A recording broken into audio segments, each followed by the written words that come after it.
242 atlet, pelatih dan ofisial Porwil Sumatera Selatan dilepas secara langsung oleh Gubernur Sumatera Selatan Herman Deru bertempat di Wisma Atlet Jakabaring Palembang.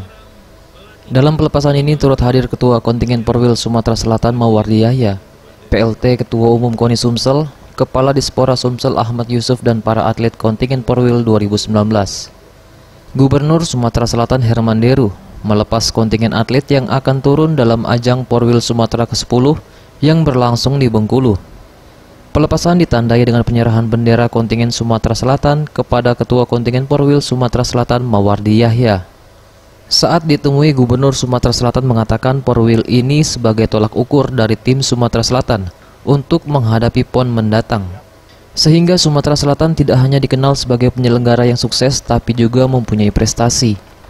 Jadi target kita sih memperbaiki prestasi pada PON-nya, agar Sumatera Selatan tidak hanya dikenal sebagai penyelenggara yang sukses, tapi sebagai peraih prestasi yang sukses juga. Habis ini mereka masih mau porprov juga di Prabu Muli. Mudah-mudahan ini menjadi ajang tempat kita mengasah target kita sih. Sementara itu PLT Ketua Umum KONI Sumsel Denny Zainal mengatakan, target medali untuk Porwil adalah 25 medali emas dari 11 cabur yang diikuti. Target ini dikarenakan banyaknya cabur andalan Sumatera Selatan yang tidak dipertandingkan, namun tidak mengurangi semangat dari atlet yang akan bertanding. Yang sudah kita mintakan dengan masing-masing cabur dan kebiasaannya sudah kita informasikan ini memang 20 sampai ke 25.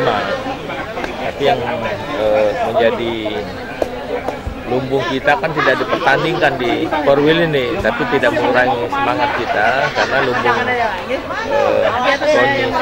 Sumatera Selatan ini di pencaksilat, tapi ini tidak dipertandingkan. Apalagi catur ini cuma 2 nomor. Eza PM, Sriwijaya TV.